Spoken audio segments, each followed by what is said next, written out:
మిత్రులందరికీ నమస్కారాలు. ఇవాళ రాష్ట్ర వ్యాప్తంగా శాఖ మహాసభలు, పట్టణ మహాసభలు, మండల మహాసభలన్నీ కూడా జరుగుతూ ఉన్నాయి. ఈ జూలై ఆగస్టు మాసాల్లో జిల్లా మహాసభలను కూడా పూర్తి చేసుకొని ఆగస్టు 23, 24, 25 తేదీల్లో రాష్ట్ర సిపిఐ 28వ మహాసభలు ఒంగోలు నగరంలో జరుపుకోబోతూ ఉన్నాం. ఇవాళ రాష్ట్రంలో రాజకీయ పరిస్థితులు గమనిస్తూ ఉంటే ఒకవైపేమో కూటమి ప్రభుత్వం అధికారంలోకి వచ్చి సంవత్సర కాలం పూర్తయింది, మేము బ్రహ్మాండమైన పరిపాలన అందించామని చెప్పి ఇవాళ పెద్ద ఎత్తున ముఖ్యమంత్రి గారి ఆధ్వర్యంలో వారు సభలు జరుపుకుంటూ ఉన్నారు. మరోవైపు ఈ సంవత్సర కాలంలో మీరేం చేశారో చెప్పమని చెప్పి ఇంకొక వైపు ఈరోజు చర్చలు జరుగుతూ ఉన్నాయి. ఇవాళ మేమనేది ఏమంటే ఇవాళ ముఖ్యమంత్రి గారిని, ఈ ప్రభుత్వాన్ని ఒకటే కోరుతా ఉన్నాం. మీరు డబుల్ ఇంజన్ సర్కార్ అన్నారు. కేంద్రంలో ఎన్డీఏ, రాష్ట్రంలో ఎన్డీఏ, రెండు చోట్ల మేము అధికారంలో ఉన్నాం కాబట్టి బ్రహ్మాండంగా అభివృద్ధి అవుతుంది రాష్ట్రం అని చెప్పారు. కానీ మరోవైపు మీరే అంటా ఉన్నారు, ఏం చేయాలన్నా కూడా డబ్బులు లేవు, పెన్షన్లు ఇవ్వడానికి డబ్బులు లేవు, జీతాలు ఇవ్వడానికి డబ్బులు లేవు, ఏ అభివృద్ధి కార్యక్రమాలు చేపట్టాలన్నా కూడా నిధులు లేవని చెప్పి ఈ సంవత్సర కాలంలో 1,00,000 కోట్ల రూపాయలు అప్పు చేశారు. గతంలో జగన్మోహన్ రెడ్డి ప్రభుత్వం ఉన్నప్పుడు మీరు ఇదే చేశారు, ఇప్పుడు మళ్ళీ అదే కొనసాగిస్తూ ఉన్నారు. కాబట్టి ఏమంటే ఇవాళ రాష్ట్రాన్ని అప్పుల పాలు చేస్తూ ఉన్నారు. అయిన దానికి కాని దానికి అప్పులపైన ఆధారపడుతూ ఉన్నారు. అమరావతి రాజధాని నిర్మాణానికి కూడా ఇప్పటికే 31,000 కోట్ల రూపాయలు అప్పు తెచ్చారు. మరో 31,000 కోట్ల రూపాయల అప్పులు తేవడానికి వాళ్ళ ప్రయత్నం చేస్తూ ఉన్నారు. కాబట్టి ఏమంటే రాష్ట్రం అప్పులమయమైపోతూ ఉంది, అప్పుల్లో కూరుకుపోతూ ఉంది. డబుల్ ఇంజన్ సర్కార్ అంటా ఉన్నారు తప్ప మరి డబుల్ ఇంజన్ ఎక్కడ పోయిందో మాకైతే అర్థం కావడం లేదు. ఏమిటికప్ప మీరు డబుల్ ఇంజన్ అప్ప అంటే నరేంద్ర మోడీ గారిని పిలిపించి ఒకసారేమో శంకుస్థాపన అంటారు, ఇంకోసారేమో యోగాంధ్ర అంటున్నారు. ఇవాళ నిజంగా చెప్పాలంటే చంద్రబాబు నాయుడు గారు తెలివైనవడం తెలుసు, కానీ మరి ఇంత తెలివైనవడం నాకు తెలియదు. మొన్న బ్రహ్మాండంగా యోగాంధ్ర అని చెప్పి మొత్తం ఒక 20 రోజుల పాటు ఉద్యోగస్తులు, అధికారులు, మంత్రులు, ఎమ్మెల్యేలు అందరూ కూడా మీరు యోగాంధ్ర అని చెప్పి దాంట్లో మునిగి తేలినారు.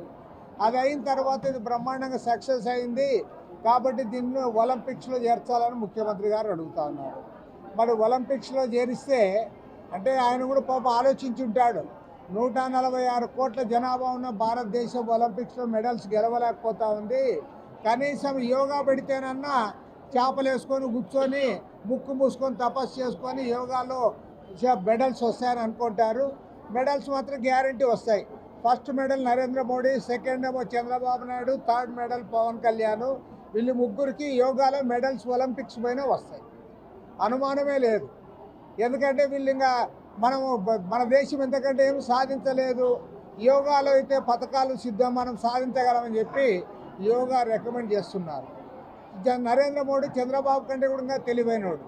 ఎందుకంటే ఢిల్లీలో బీజేపీ గవర్నమెంట్ ఉంది, బొంబాయిలో బీజేపీ గవర్నమెంట్ ఉంది. అక్కడ యోగా పెట్టకుండా ఆయన చంద్రబాబు నాయుడుకి అప్పచెప్పాడు.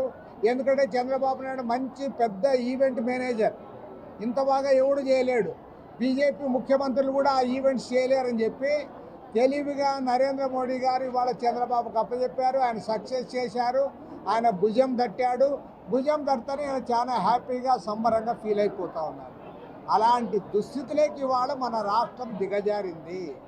పైగా ఇవాళ మరోవైపు హింసా విధానాన్ని ప్రోత్సహించే పద్ధతులు ఇవాళ రాజకీయాలు నడుస్తూ ఉన్నాయి. హింసా విధానాన్ని జగన్మోహన్ రెడ్డి మన పల్నాడు టూర్ పోయాడు. టూర్ పోతే అక్కడ ఎవడో పెట్టాడు ఫ్లెక్సీ, వాడెవడో కూడా అనామకుడు.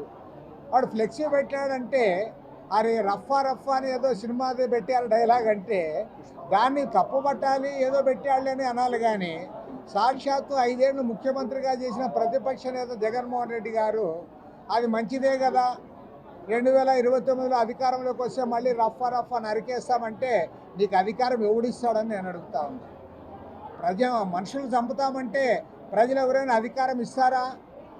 కాబట్టి ఏమంటే ఇవాళ అలాంటివి మానుకోవాలి. అదేవిధంగా తెలుగుదేశం పార్టీ వాళ్ళని కూడా నేను చెప్తా ఉన్నా, మీ ఎమ్మెల్యేల మాటలు ఏం మాట్లాడుతూ ఉన్నారు?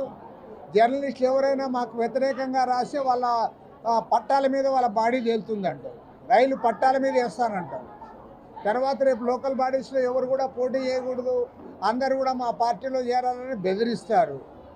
ఇది ప్రజాస్వామ్యమని నేను అడుగుతా ఉన్నా.